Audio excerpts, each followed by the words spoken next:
அஸ்ஸலாமு அலைக்கும். இன்றைக்கி என்ன பார்க்க போகிறோன்னா, எங்கள் ஊர் ஃபேமஸ், அதாவது கீழக்கரை ஃபேமஸ் அச்சார் ஊறுகாய்.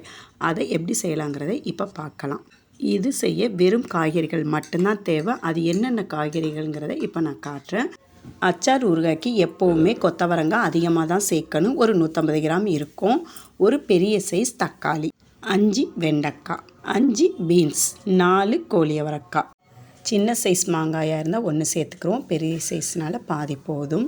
சின்ன சைஸ் கத்திரிக்காய் 4, கேரட் 1, உருளைக்கிழங்கு கொஞ்சமாக தான் சேர்க்கணும். சின்ன சைஸாக இருந்தால் 1 போதும். பெரிய சைஸ்னால் நான் பாதி எடுத்துக்கிட்டேன். இப்போது இந்த எல்லா காய்கறிகளையும் நல்லா சுத்தமாக கழுவி சின்ன சின்னதாக தான் நம்ம வெட்டி எடுத்துக்கிறணும். அப்போ தான் வேக போடும்போது நல்லா வெந்து வரும். நான் காட்டுற இந்த மாதிரி தான் எல்லா காய்கறிகளையும் கட் பண்ணி நம்ம எடுத்துக்கிறணும். கத்தரிக்காய் மட்டும் கொஞ்சம் பெரிய சைஸாக இருந்தால் நல்லா இருக்கும். நம்ம வேக போட போகிறது குக்கரில் தான். அதனால் கத்திரிக்காய் ரொம்ப மசிஞ்சிரும். அதனால் எல்லா சைஸை விட கத்திரிக்காய் மட்டும் கொஞ்சம் பெரிய சைஸாக வெட்டி எடுத்துக்கிறோம். இப்போது எல்லா காய்கறிகளையும் குக்கரில் சேர்த்துக்கிடுவோம். எல்லா காய்கறிகளையும் குக்கரில் சேர்த்த பிறகு கொஞ்சமாக தண்ணி ஊற்றிக்கிடுவோம். அதிகமான தண்ணி ஊற்றக்கூடாது. நான் காட்டுற இந்த அளவு இருந்தால் போதும்.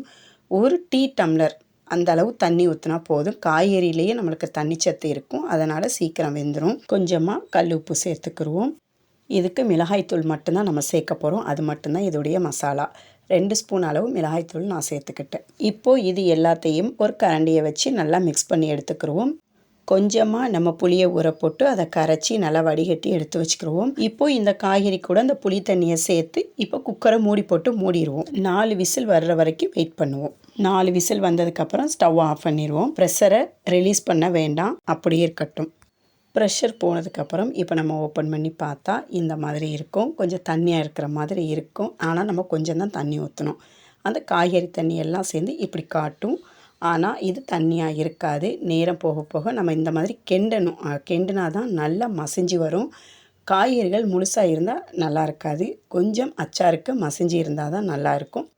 கீழக்கரையில் அச்சாறு ரொம்ப ஃபேமஸானது. மணல்மேடு, அதாவது பெருநாளைக்கு நாங்கள் மணல்மேடு பூவெட்டன்னு போவோம்.